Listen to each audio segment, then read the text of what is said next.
सुरुवातीला शोध इको आणि आपणा सर्वांचे खरोखर मनापासून आभार. कारण इलेक्शन सुरू आहेत आणि अशा सगळ्या काळामध्ये ते पण या ठिकाणी बोलणं म्हणजे बागेमध्ये हे ठिकाण आहे. तर मला खूप आवडलं. आता मी इथे येत असतानाच हर्षदाला म्हणालो की चित्तरंजन वाटिका ही माझी आवडीची वाटिका आहे खूप, आणि तिथे बोलायला मिळणं it's really privilege to be here. कारण आत्ता सगळ्यात महत्त्वाचा इश्यू, हॉट टॉपिक सगळीकडे तुम्ही पाहिलं तर चर्चा याच्याविषयी सुरू आहे की काय होणार निवडणुकांमध्ये, अमुक ठिकाणी मतदान किती झालं, आणि मग सरकार कुणाचं बनेल, अलायन्स कसा होईल किंवा काय, अशा सगळे प्रेडिक्शन्स सगळे सुरू आहेत. काही ओपिनियन पोल्स फिरत आहेत. अशी सगळी चर्चा असल्यामुळे पुण्यातलं मतदान झालेलं आहे 13 मेला, आणि जवळपास मला वाटतं आता 380 लोकसभा मतदारसंघांमध्ये निवडणुका पूर्ण झालेल्या आहेत. So we are almost two third constituencies are covered. आणि आता उरलेल्या ज्या काही 162 मला वाटतं कॉन्स्टिट्युएन्सीज आहेत शिल्लक. त्यामुळे आपण निवडणुकांच्या मध्यावरती बोलतो आहोत. निवडणुकांचे निकाल लागल्यानंतर त्याची विश्लेषणं सुरू असतात, आणि आचारसंहिता सुरू होण्यापूर्वीसुद्धा ओपिनियन पोल्सच्या आधारे काही एक चर्चा सुरू असते. पण मला असं वाटतं की कुठल्याही काळामध्ये निवडणुका या अतिशय महत्त्वाच्या असतात. कारण कुठल्याही देशामध्ये लोकशाही राहणार की नाही, लोकशाही आहे अथवा नाही, याचं एक प्राईम इंडिकेटर जर कुठला असेल तर तो असतो की इथे निवडणुका फ्री अँड फेअर होतात की नाही. सो एका अर्थानं आपण असं म्हणू शकतो की it's precondition of any vibrant democracy whether there are free and fair elections are conducted or not. मुक्त आणि खुल्या वातावरणातल्या निवडणुका ही लोकशाहीची पूर्वअट आहे. आणि त्याच्यामुळे आपण जेव्हा लोकसभेच्या म्हणजे ही 18वी लोकसभेची निवडणूक आहे, आणि भारताच्या पूर्ण लोकशाहीच्या इतिहासामध्ये या निवडणुकांनी अतिशय महत्त्वाची भूमिका बजावलेली आहे. मुळामध्ये लोकशाही सातत्यानं आपण शब्दप्रयोग करत असतो, पण what is the real meaning of democracy. आणि अनेकदा त्या शब्दाचा अर्थ आपण समजून घेत नाही. जर आपण त्याचा ज्याला म्हणतो इटिमॉलॉजिकल त्याचा जर अर्थ घेतला, व्युत्पत्तीशास्त्रीय त्याचा जर आपण शोधायचा प्रयत्न केला, तर मुळामध्ये डेमॉस म्हणजे लोकांची सत्ता इथं कशी असेल, रूल ऑफ पीपल कशा प्रकारे असेल, याच्याकरता डेमोक्रेसी ही हळूहळू इस्टॅब्लिश होत गेली. त्याचा फार मोठा इतिहास आहे. त्या सगळ्या इतिहासामध्ये जात नाही. म्हणजे मी पूर्ण ग्रीक सगळ्या ह्याच्यापासून किंवा आपल्याकडे सुद्धा जे गणसंघ होते त्या सगळ्या काळापासून आपल्याकडे लोकशाहीची अतिशय महत्त्वाची अशी परंपरा आहे. पण आपल्याला कल्पना आहे की आपण जेव्हा म्हणतो की it's a collective decision making process, and when we are going to decide collectively obviously there are problems.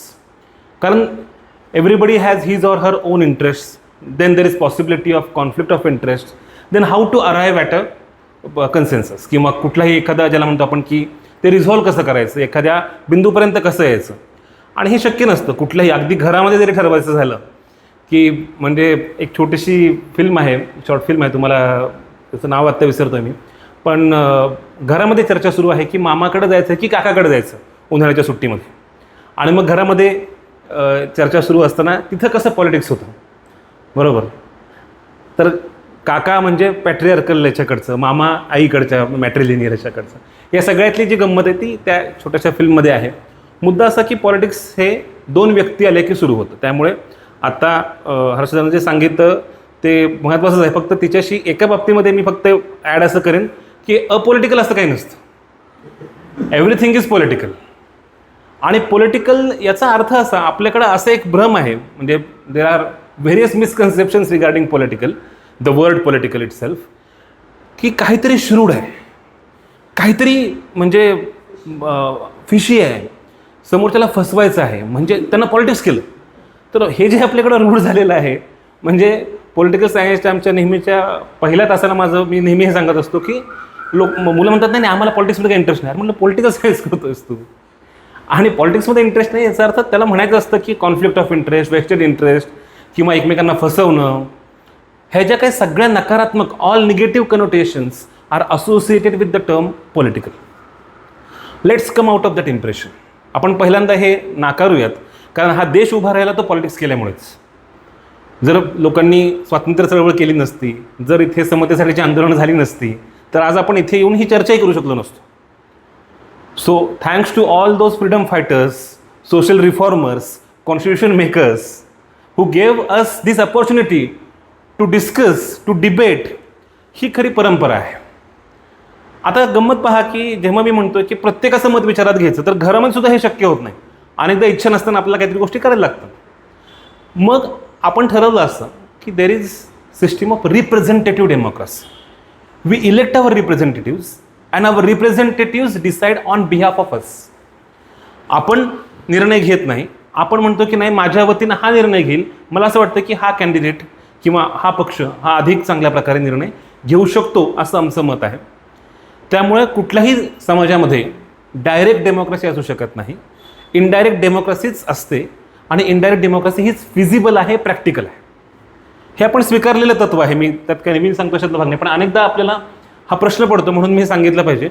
आणि पुन्हा आपल्याकडं पार्लमेंटरी डेमोक्रेसी आहे. कारण गेले 10 वर्ष झालं पूर्ण देशभरामध्ये discussion is about who will become PM. It's not your business. तुम्ही लक्षात घ्या, प्रधानमंत्री कोण होणार हे तुम्ही आणि मी ठरवत नाही. आपल्या अधिकार कक्षेतच ती गोष्ट येत नाही. We elect our representatives, they decide who will become PM. That was not issue in 1991. This was not issue in 2004. This was not issue in 2009 की A वर्सेस B, कोण बनेगा PM. अरे बाबा, तुझ्यासाठी नाहीच आहे, हा मुद्दाच नाही आहे. त्यामुळे आपला रोल काय आहे सगळ्या सिस्टीममधला हे समजावून घेतलं पाहिजे. आणि त्यामुळे कुठल्याही डेमोक्रेसीमध्ये महत्त्वाच्या गोष्टी कुठल्या असतात, तर आपण म्हणतो डिसिजनपर्यंत यायचं. तर डिसिजन करता डिस्कशन गरजेची आहे, डिबेट गरजेचं आहे आणि डिसेंटसुद्धा महत्त्वाचं आहे. जर डेमोक्रेसीमध्ये ह्या गोष्टी नसतील तर डेमोक्रेसी असूच शकत नाही. आणि हे अनेकांनी सांगून झालेलं आहे की जसं हेगेल म्हणायचं की there is thesis, then there is antithesis, and then only there is synthesis. So ही ऑनगोईंग प्रोसेस आहे सतत, की वाद होतो, प्रतिवाद होतो आणि मग त्यातनं संवादाच्या एका बिंदूपर्यंत आपण पोहोचतो. अमर्त्य सेन यांचं पुस्तक आहे आर्ग्युमेंटेटिव्ह इंडियन्स नावाचं. आणि त्यात त्यांनी फार पूर्वीपासूनची आपली सगळी परंपरा सांगितलेली आहे. गार्गी, मैत्रेयी किंवा बुद्धासोबत वाद घातलेला आहे. गौतम बुद्धानं सुरुवातीच्या त्याच्या संघामध्ये स्त्रियांना प्रवेश दिलेला नव्हता. आणि his disciple challenge Buddha that why did not you allow women. हे सगळी चर्चा झाली आणि फायनली ही ॲग्रीड. आणि नंतरच्या मग काळामध्ये आपल्याला दिसतं की स्त्रियासुद्धा बौद्ध संघामध्ये आलेल्या आहेत. तर अशा असंख्य परंपरांमधनं इथे एक लोकशाहीचं मूळ तयार झालेलं आहे. आपल्याला अनेकदा असं वाटतं की democracy is borrowed from Europe and America. म्हणजे हे कसं एक तयार केलं गेलेलं मिथक आहे पुन्हा, की जणू काही आपल्याकडे काही नव्हतंच. इथे ह्या गोष्टी होत्या, ती सगळी परंपरा होती. परंपरा परसे वाईट नसते, बरोबर. There are progressive traditions and regressive traditions. Tradition itself ही वाईट नसते, ट्रॅडिशन इटसेल्फ ही चांगलीही नसते. त्याच्यामधले न्युअन्सेस जेव्हा आपण समजावून घेतो तेव्हा आपल्या लक्षात येतं की या सगळ्या परंपरेतनं गोष्टी पुढं आलेल्या आहेत. आणि त्याच्यामुळे भारतामध्ये जेव्हा हळूहळू स्वातंत्र्य आल्यानंतर लोकशाही प्रस्थापित होत होती तेव्हा डिसेंट काय प्रकारचा होता. म्हणजे रिसेंटलीच मी त्याच्याविषयी एक आर्टिकल लिहिलं. शंकर पिल्लई नावाचे कार्टुनिस्ट होते आणि त्यांनी भारताचे पहिले प्रधानमंत्री नेहरू यांच्यावरती असंख्य टीका करणारी व्यंगचित्र काढली. त्यातल्या एका व्यंगचित्रामध्ये तर चक्क त्यांना गाढव दाखवलं होतं. म्हणजे कुठल्याही प्रधानमंत्र्याला त्याच्यानंतर त्याची रिॲक्शन काय असती you can imagine. Nehru called him and said, would you prefer a coffee with a donkey. गाढवासोबत कॉफी प्यायला आवडेल. त्यांना जे करायचा तो निर्णय त्यांनी घेतला. पण मुद्दा असा की माझ्यावरती टीका करण्याचा अधिकार आहे, असहमत असण्याचा अधिकार आहे. That is the beauty of democracy. जर मी आणि तुम्ही एकसारखेच विचार करत असू आणि मग आपण म्हणतो असं की नाही तू पण माझ्यासारखाच विचार केला पाहिजे, हे जर बळजबरी करणार असू. आत्ताही मी समजा म्हणतोय, आपण नंतर चर्चा करणारच आहोत, असं गोष्ट नाही की माझं म्हणणं तुम्हाला पटलंच पाहिजे, पण तुमचं म्हणणंही मला ऐकता आलं पाहिजे, माझं म्हणणंही तुम्हाला ऐकून घेता आलं पाहिजे. हे जेव्हा असतं तेव्हा तिथे लोकशाही अस्तित्वात असते. आणि आपल्याकडे आपण इलेक्शन्स याचसाठी तर घेतो की पुन्हा पुन्हा हे जे मेकॅनिझम आहे, ही जी ज्याला म्हणतो आपण व्हायब्रन्सी, ते व्हायब्रंट ॲटमॉस्फिअर आहे का, हे एक प्रकारे आपण चेक करत असतो प्रत्येक निवडणुकीच्या वेळेस, आणि म्हणून फेस्टिवल ऑफ डेमोक्रेसी असं आपण म्हणत असतो. हल्ली आपले प्रधानमंत्रीसुद्धा मदर ऑफ डेमोक्रेसी वगैरे म्हणत असतात. तर ही जी लोकशाहीची मातृसंस्था आपण म्हणतोय स्वतःला, तसं जर असेल तर ही प्रक्रिया नेमकी काय हे आपण समजावून घेऊयात. एक इंटरेस्टिंग प्रसंग असा घडला 2009मध्ये. बराक ओबामा हे अमेरिकेचे तेव्हाचे राष्ट्राध्यक्ष, ते भारतामध्ये आले आणि तेव्हा त्यांचे आपले जे प्रधानमंत्री मनमोहन सिंग होते, त्यांनी एक पुस्तक भेट दिलं आणि त्या पुस्तकावर ते लिहिलं होतं, from oldest democracy to largest democracy. आता मनमोहन सिंगांना पुस्तक भेट दिलं कारण मनमोहन सिंग वाचायचे. मनमोहन सिंग हे सुशिक्षित असे पंतप्रधान होते, त्यामुळे ते वाचन करत असत. सो त्यांना ह्या पुस्तकावरती लिहिलेलं होतं की from oldest democracy to largest democracy. कारण अमेरिका ही सर्वात जुनी लोकशाही, 1776ला त्यांना स्वातंत्र्य मिळालं, आणि भारत ही सगळ्यात मोठी लोकशाही. बरं, ओबामासुद्धा अतिशय विद्वान मनुष्य. ओबामांना येचुरी म्हणाले तेव्हा त्या भेटीच्या दरम्यान. येचुरी तिथे उभे होते, सीताराम येचुरी, डाव्या पक्षांचे नेते. ते म्हटले, mister Obama, you are neither oldest nor largest. तुम्ही जुनी लोकशाही पण नाही आहात आणि मोठी लोकशाही पण नाही आहात. तो म्हणलं, असं कसं काय? ते म्हटलं, तुम्हाला स्वातंत्र्य मिळालं 1776ला, पण तुम्ही सर्वांना मतदानाचा अधिकार दिला 1964ला. So you implemented universal adult suffrage in 1964. भारताला स्वातंत्र्य मिळतं आणि 1950 पासून प्रत्येकाला मतदानाचा अधिकार मिळतो. हे आपल्याला वाटते तेवढी साधी गोष्ट नाही. युरोप आणि अमेरिकेमध्ये यासाठी आंदोलनं करायला लागलेली आहेत. So this is very interesting book by Ornit Shani, how India became democratic. त्यामुळे भारताला स्वातंत्र्य मिळाल्यानंतर, संविधान लागू झाल्यानंतर त्या दिवसापासून एव्हरीबडी वॉज वोटर. त्याच्या अनुषंगानं एक चर्चा राजेंद्र प्रसाद आणि नेहरू यांच्यामध्ये झालेली. राजेंद्र प्रसाद गेले नेहरूंकडे. ते म्हणले, काही ट्रान्सजेंडर लोक आहेत, what to do with them, should you give them voting rights? And Nehru said, what have we decided, age 21 and 6 months residence. तुम्ही 6 महिने वास्तव्य हे कशासाठी होतं? कारण फाळणी झाली होती नुकतीच, त्यामुळे 6 महिन्याचं वास्तव्य आणि वयवर्ष 21, तेव्हा 21 होतं. नंतर 61st अमेंडमेंटनं आपण ते 18 केलं 1988ला. सो त्यावेळेसुद्धा, आजसुद्धा ट्रान्सजेंडरविषयी बोलायचं म्हटलं की there is some sort of taboo, एक अवघडलेपण आहे, एक डिस्कम्फर्ट आहे की आपण बोलावं की बोलू नये. LGBTQIA+, आता सगळी चर्चा होते याच्या अनुषंगाने.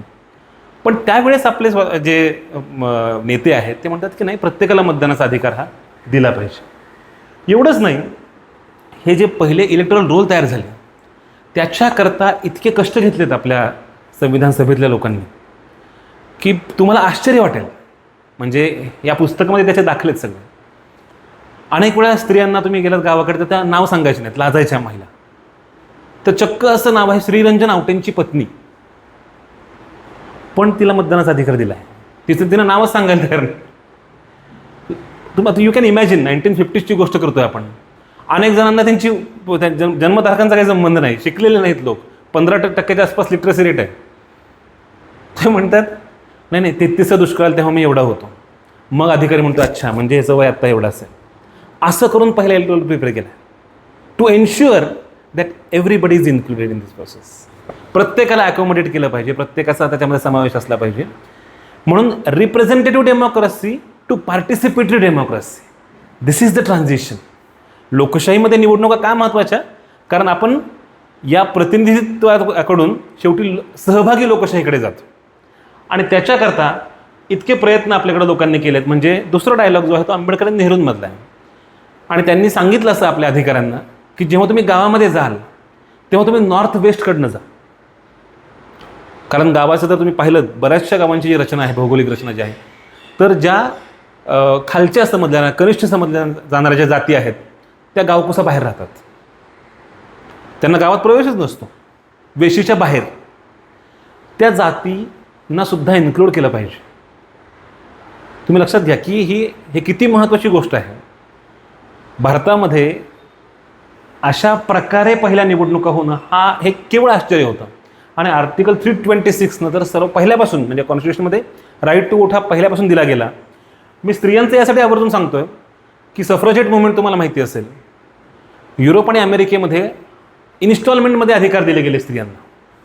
म्हणजे ज्या स्त्रियांच्या नावावरती घर आहे, ज्या स्त्रियांच्या नावावरती बँक अकाउंट आहे, त्यांच्याकडे ते काय पहिल्यांदा सुरुवातीला एवढ्या मोठ्या प्रमाणात स्त्रिया सुशिक्षित नव्हतात. म्हणजे कंडिशनल अशा प्रकारची वोटिंग राईट्स दिले गेले. आणि 1920मध्ये पहिल्यांदा जिना आणि गांधींमध्ये डिबेट झाला आहे. जिना म्हणतायत की तुम्ही कुणालाही काँग्रेसचं मेंबरशिप देता, काहीतरी एज्युकेशनल क्वालिफिकेशन पाहिजे की नाही, ॲटलिस्ट 10th तरी पाहिजे, म्हणजे मॅट्रिक तरी पाहिजे तेव्हाचं. तर गांधी त्यावेळेस म्हणतात, जेवढं खेड्यातल्या सामान्य शेतकऱ्याला राजकारण कळतं तेवढं तुम्हाला मलाही कळतं. आणि ही धारणा ही आपल्या संविधान सभेची पण होती, because they believed in the collective wisdom. आपल्या भारतीय जनतेमधलं जे सामूहिक शहाणपण आहे सामान्य माणसालाही कळतं. आपल्याला असं वाटतं की मला सगळं काही कळलेलं आहे. मी नेहमी असं म्हणतो, आमच्याकडे प्राध्यापकांना असं वाटत असतं की माझ्याकडं काहीतरी ज्ञानाचा भांडार आहे and now I am imparting knowledge. असं काही नसतं. It's two way process. असं कधीच नसतं की तुम्ही एकटे शिकवत असता, तुम्ही शिकत असता. Teaching is artificial, learning is natural and learning is a to way process. त्यामुळे ह्या दुहेरी प्रक्रियेत आपण पुढे जात असतो. ही सगळी प्रक्रिया आपल्याकडे घडत होती. तुम्ही जर पाहिला सगळ्या 20व्या शतकातला इतिहास, तर अनेकांनी असं all political pundits predicted that there will be disintegration of India. म्हणजे विन्स्टन चर्चिलचं जरा फेमस स्टेटमेंट आहे, India as a nation is myth. India is just geographical expression. ही भौगोलिक अभिव्यक्ती आहे, त्याला काही अस्तित्वच नाही आहे, आयडेंटिटी नाही आहे, ओळख नाही आहे. आणि हा देश, याच्या देशाचं विघटन होणार. माउंटबॅटन गांधींना म्हणतात, what would happen when we would leave this country, there would be anarchy. And Gandhi says that would be our anarchy. We will decide our fate. तुम्ही जर पाहिलं, 20व्या शतकाच्या मध्यावरती अनेक देशांना स्वातंत्र्य मिळालं. त्यातले बहुसंख्य देश हे कोलॅप्स झाले. पाकिस्तान आपल्यासमोर उदाहरण. पाकिस्तानचं विघटन झालं. पाकिस्तानमध्ये आजही डेमोक्रॅटिक एन्व्हायरमेंट तयार होऊ शकलं नाही. अनेक ठिकाणी लष्करशाही आली, अनेक ठिकाणी डिक्टेटरशिप आली.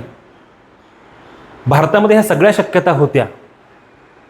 असं असूनसुद्धा भारतामध्ये डेमोक्रेसी सर्व्हाइव्ह झाली. India survived and India thrived. Why? त्याचं एक महत्त्वाचं कारण होतं, म्हणजे इंडियन कॉन्स्टिट्यूशन. ज्या प्रकारचं भारतीय संविधान आलं आणि भारतीय संविधानाची सगळी प्रक्रिया. दुसरं महत्त्वाचं म्हणजे जे नेहरू हे 9 वर्ष तुरुंगात होते, ते 17 वर्ष भारताचे पंतप्रधान होते. सो ज्याला म्हणतो आपण कंटिन्युटी, तो जो ब्रिज जो आहे, pre independent India and post independent India. So Nehru केवळ नेहरू व्यक्ती म्हणून नव्हे, एक प्रकारे ती लिगसी, जी मूल्य इथे स्वातंत्र्य चळवळीनं आणि समतेच्या आंदोलन निर्माण केली होती, ती सगळी पुढे नेण्यामध्ये आपण यशस्वी ठरलो. आणि तिथपासून आपल्याला पाहिलं तर तुम्हाला लक्षात येईल की हळूहळू डेमोक्रॅटिक अपसर्ज होत गेलेला आहे. म्हणजे from 1967 there is decline of Congress.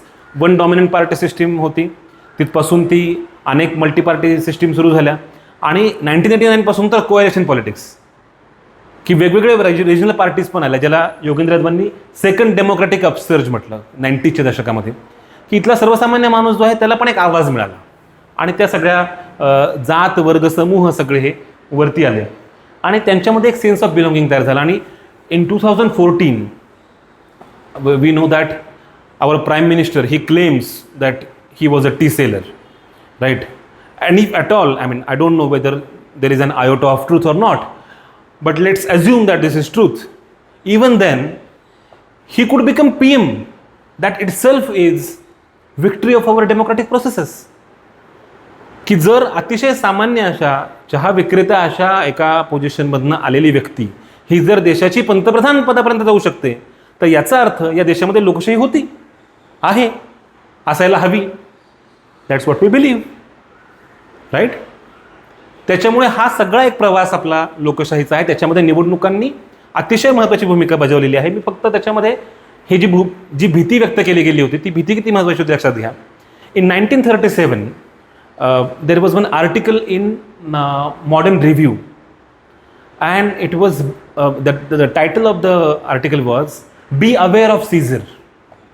Caesar हे हुकुमशहाच्या अर्थाने म्हटलं होतं आणि त्या लेखाच्या खाली नाव होतं चाणक्य. तर आजकाल कोणाला चाणक्य म्हणायची सवय आहे, म्हणतात लोक. पण चाणक्य नेमकं कोण हा लोकांना प्रश्न पडला, कारण त्या लेखामध्ये पंडित नेहरूंवरती टीका होती की पंडित नेहरू या माणसापासून सावध राहा, हा माणूस हुकुमशहा बनू शकतो. तुम्हाला आश्चर्य वाटेल, हा लेख दुसरा तिसरा कोणी नाही, दस्तूर खुद्द नेहरूंनी लिहिला होता की लोकांचं ज्या प्रकारचं प्रेम आपल्यावरती आहे त्यामुळे लोकांनी कुठल्याही व्यक्तिपूजेमध्ये वाहवत जाऊ नये.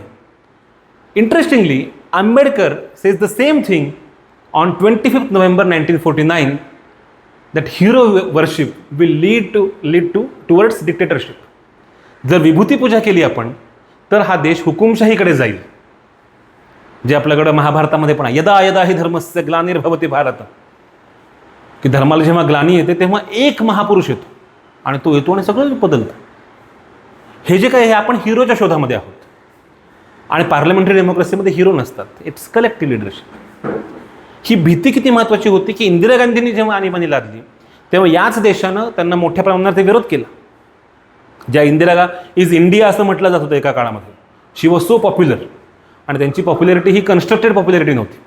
शी वॉज पॉप्युलर म्हणजे खरोखर ज्याला म्हणतो ऑर्गॅनिकली त्या पॉप्युलर झालेल्या होत्या. इंदिरा गांधींविषयी बोलतो मी. त्या जेव्हा निवडणुकीला उभ्या राहिल्या, आणीबाणी त्यांनी घोषित आणीबाणी होती त्यावेळेस, आणि त्या आणीबाणीनंतर जेव्हा निवडणुका झाल्या तेव्हा दस्तूर खुद्द इंदिरा गांधी पडल्या, त्यांचं गव्हर्नमेंट पडलं. आणि जेव्हा दुसरं सरकार आलं ते 2.5 वर्ष चाललं, त्याच्यानंतर पुन्हा त्यांना निवडून दिलं. सो भारतीय डेमोक्रेसीमध्ये डिसेंट हा महत्त्वाचा फॅक्टर आहे, irrespective of who is in the power. कुणीही असो, इथल्या सर्वसामान्य माणसाला हे कळतं की महत्त्वाचं काय आहे आमच्या, आणि त्याच्यामुळे त्याच्यापर्यंत काय प्रकारच्या गोष्टी पोहोचतात ही भीती पहिल्यापासून होती डिक्टेटरशिपची. आणि तुम्हाला माहिती आहे की डेमोक्रेसीचा बरोबर आवरण असताना सुद्धा डिक्टेटरशिप ही अस्तित्वात असू शकते, येऊ शकते, अशा काही गोष्टी असू शकतात. त्याच्याविषयी आपण पुढे बोलूयातच. आता डायरेक्ट मी येतो की आत्ता आपण लेट्स कम टू 2024, आणि विशेषतः पुण्यामध्ये आपण बोलतो आहे म्हणून मी आवर्जून पुण्याची केस सांगतो. पुण्यामध्ये 2022 पासून लोकल इलेक्शन झालेले नाहीत, स्थानिक निवडणुका झालेल्या. मागच्या वर्षी दुर्दैवानं आपले खासदार गिरीश बापट यांचं निधन झालं. त्याच्यानंतर जवळपास 1.25 वर्ष वेळ होता, पण त्या काळामध्ये लोकसभेची जी बायपोल म्हणतो आपण, पोटनिवडणूक, ती झाली नाही. त्याच्यामुळे आपल्याकडे स्थानिक पातळीवरच्या निवडणुका नाहीत, लोकसभेसाठी आपला प्रतिनिधी नाही. असं असताना आपल्याकडे जे मतदान झाले आत्ता त्याचे आकडे इथं आहेत. तुम्ही जर पाहिलं तर तुमच्या असं लक्षात येईल की, आणि विशेषतः 4th फेजमधलं जे मतदान आहे त्याच्यामध्ये बीडमध्ये 70% मतदान झालेलं आहे. की ज्या बीडला तुम्ही म्हणता की काय हे लोक ग्रामीण भागातले, यांना काही कळत नाही, बरोबर, हीच धारणा आहे सगळ्यांची, म्हणजे हे बिचारे काय, तिथं सगळ्यात जास्त मतदान झालं. आणि जे कल्चरल कॅपिटल, विद्येचं माहेरघर वगैरे वगैरे, पुण्याविषयी जे आपण फार बोलत असतो, त्या पुण्यामध्ये जेव्हा की बाकी दोन्ही बॉडीज नाही आहेत, दोन्ही तुमचे रिप्रेझेंटेटिव्ह नसतानासुद्धा लोकसभेची इलेक्शन जेव्हा होते तेव्हा हा वोटर टर्नआउट आहे. आता हे मी आत्ता इलेक्शन कमिशनच्या साईटवरून, म्हणजे त्यांचं जे ॲप आहे, टर्नआउटचं ॲप आहे, त्याच्यावरून घेतलेला स्क्रीनशॉट आहे. कारण यावेळेस एक इंटरेस्टिंग गोष्ट अशी घडते, इट्स व्हेरी क्युरियस थिंग, की इलेक्शन कमिशनच्या वेबसाईटवरती ॲब्सोल्यूट नंबर्स नाहीत. त्यामुळे तुम्ही वरती पाहिलं तर लक्षात येईल की approximate voter turnout trend. So we are living in approximate democracy. त्याच्यामुळे म्हणजे मी यासाठी सांगतो की 19 एप्रिलला पहिली फेज झाली, आणि तरीसुद्धा अजूनही आपल्याला पहिल्या फेजमधलं एक्झॅक्ट नंबर काय आहे, पण पर्सेंटेज जेव्हा बोलतो मी त्या मुद्द्यावरती वाटल्यास परत नंतर येतोच, पण हा टर्नआउट अतिशय कमी आहे. म्हणजे मी जिथं मतदान केलं त्या कोथरूडमध्ये 49%, आणि मॅक्सिमम मला वाटतं कसब्यामध्ये आहे, विच इज रफली अराउंड 58% ॲप्रॉक्सिमेट. तर हे का आहे एवढं कमी मतदान? तर अर्थातच ही मोठ्या प्रमाणावरची अपथी आहे, उदासीनता आहे, पूर्णपणे डिसिल्युजनमेंट आहे. ते का आहे? आणि तसं असेल तर आपल्याला what is the way out? Local body इलेक्शन्सविषयी पहिल्यांदा बोलूयात आपण, कारण त्याच्याविषयी पूर्णपणे त्या इग्नोर केल्या गेल्यात. लोकसभेविषयी खूप चर्चा होते, मीडियालाही खूप त्याच्यामध्ये उत्साह असतो, सगळ्याच TRPच्या सगळ्या गोष्टी आहेत. पण जवळपास 2.5 वर्ष होतात पूर्ण आता, आणि आपल्याकडे या लोकल बॉडीचे इलेक्शन्स नाहीत. 20 आणि 21 साली ज्यांच्या होत्या त्याला स्वाभाविक अर्थातच कारण होतं, विच वॉज व्हॅलिड रिझन, कारण कोविड होता आणि कोविडच्या काळामध्ये इलेक्शन्स घेणं काही एवढं महत्त्वाचं नव्हतं. समजा गव्हर्नमेंट पाडणं महत्त्वाचं असेल, पण इलेक्शन्स घेणं एवढं काही महत्त्वाचं नव्हतं. त्याच्यामुळे 20-21ला समजा हा मुद्दा मांडला गेला हे आपण मान्य करू शकतो. पण इन 2022 असं म्हटलं गेलं की आम्हाला रिझर्वेशनचे नॉर्म्स चेंज करायचे आहेत, डिलिमिटेशन करायचं आहे. आणि मार्च 2022मध्ये 2 विधेयकांमध्ये बदल केले गेले. ते बदल असे होते की स्टेट इलेक्शन कमिशन जे आहे त्याने असा निर्णय घेतला की रिस्ट्रक्चरिंग ऑफ इलेक्टोरल वॉर्ड्स हे आम्ही करणार, म्हणजे विधानसभा करणार, म्हणजे कायदेमंडळ करणार. ओके, ती जबाबदारी एकदा त्यांनी घेतली. आणि त्याच्यानंतर सुप्रीम कोर्टानं अनेकदा त्याच्याविषयी सांगितलेलं आहे की म्हणजे त्याच्याविषयीची पेटिशन होती की बाबा हे झालं पाहिजे, इलेक्शन झाली पाहिजेत. त्याच्याविषयी जो कोर्टाचा रिमार्क आहे, जस्टिस खानविलकर हे म्हणतात की abdication of constitutional responsibility. Justice CTR Ravikumar says rule of law breakdown in Maharashtra. किती गंभीर निरीक्षण आहेत हे न्यायाधीश सांगतायत की आपल्याकडे पूर्णपणे संविधानिक जबाबदारीचा त्याग म्हणजे काय म्हणतो, संविधानिक जबाबदारीपासून पळवाट काढलेली आहे. आणि 2.5 वर्ष तुमच्याकडे निवडणुकाच नाही आहेत. फक्त पुण्याची गोष्ट नाही आहे ही, पुणे मुंबईसह 27 महानगरपालिका. त्याचा अर्थ असा होतो जवळपास 2,500 लोकल बॉडीज या आत्ता डिफंक्ट आहेत. लोकल बॉडीज म्हणजे त्याच्यामध्ये ग्रामपंचायतपासून नगरपंचायत सगळंच, म्हणजे नगर परिषदा 27 ह्या खूप महत्त्वाच्या मेजर अर्बन विषयाविषयी बोलतो आपण. याचं ॲप्रॉक्झिमेट बजेट हे 1,10,000 कोटी एवढं आहे. त्यातल्या अर्थात मुंबईच सगळ्यात महत्त्वाचं आहे. मुंबई आणि पुणे तुम्ही विचार केला तुमच्या सहज लक्षात येईल, मी तो पण आकडा सांगतोच. हा आकडा साधारणपणे PMCचा 11,601 कोटी, PMCचा 59,954 म्हणजे 60,000 करोड धरा. 60,000 कोटी मुंबई महापालिका, 11,000 कोटी पुणे महानगरपालिका, 70,000 कोटीचं बजेट हे एका वर्षाचं आहे. आणि जर तुम्ही BMCचं बजेट केलंच तर 8 राज्य जी आहेत देशातली त्यांचं जेवढं वर्षाचं बजेट नाही तेवढं फक्त एकट्या मुंबईचं आहे. आणि आपल्याला कल्पना आहे म्हणजे मुंबईची जी काही अवाढव्यता आहे, जे काय सगळं नेचर आहे ते किती कठीण आहे, सगळं पॉप्युलेशन डेन्सिटीपासून सगळ्या गोष्टी. तिथे निवडणूकच होत नाहीत. बरं 22 साली जेव्हा गोष्टी तेव्हा ऑलरेडी कोविड आणि सगळ्या गोष्टी संपलेल्या होत्या. त्यामुळे that is not valid reason, it cannot be justified. आणि हे मी म्हणत नाही आहे, माझं समजा काही मत असेल हा वेगळा मुद्दा. पुन्हा हे कोर्टानं पण म्हटलेलं आहे. आता आपल्याला माहिती आहे 2 दिवसांपूर्वी जी घटना घडली, किती भीषण घटना होती लक्षात घ्या की एक होर्डिंग कोलॅप्स होतं आणि 16 माणसं जातात. म्हणजे किती भयंकर गोष्ट आहे की माणसाचं, म्हणजे बाबुराव बागुलांचं एक पुस्तक आहे, त्याचं कथेचं शीर्षकच असं आहे, मरण स्वस्त होत आहे. आणि त्याच्यामुळे त्याला कुणीच वाली नाही. आता तुम्ही काय अकाउंटेबिलिटी मेकॅनिझम सेट करणार, जे ॲडमिनिस्ट्रेटरवरतीच सरकार, जे तिथलं प्रशासन सगळं सुरू आहे, काहीच तुम्ही करू शकत नाही. म्हणजे याचा अर्थ इथं समजा लोकल बॉडी इलेक्ट करून आली असते म्हणून झालं नसतं असं माझं म्हणणं नाही. माझं म्हणणं हे आहे की कुठल्याही प्रकारच्या सिव्हिक कम्युनिटीज नाहीत, कुठल्याही प्रकारचं त्याला पायपोस नाही कुणाचा. There is no accountability mechanism, no checks, no balances, check balances काही संबंधच नाही आहे. म्हणजे आम्हाला जसं हवं तसं आम्ही करू. पण ही गोष्ट एखाद्या छोट्या गावापुरती, तालुक्यापुरती समजा आपण समजून घेऊ शकतो. हे मुंबईसारख्या ठिकाणी कसं काय असू शकतं? हे इलेक्शन्स का होत नाही आहेत याचं कुठलंही व्हॅलिड रिझन स्टेट गव्हर्नमेंट देऊ शकलेलं नाही. म्हणजे जेव्हा हे सगळं सुरू झालं ते आपलं कल्पना आहे की महाराष्ट्रामध्ये अभूतपूर्व असं एक सत्तांतर झालं. In 2022 there was unprecedented transfer of power. आणि ते कसं झालं, काय झालं याच्याविषयी मी आत्ता भाष्य करत नाही. मुद्दा असा की जवळपास आपण जर लोकसंख्येचा जरी विचार केला तरी 30% महाराष्ट्र हा केवळ ह्या 2 जास्तच राहतात, 30 ते 35% येते. कारण मुंबई आणि तुम्ही बृहन्मुंबई जर म्हटलं म्हणजे पूर्ण सगळे बाकीचे, तर या सगळ्या ठिकाणी जर काहीच तुमच्याकडे मेकॅनिझम नसेल तर अवस्था काय होऊ शकते.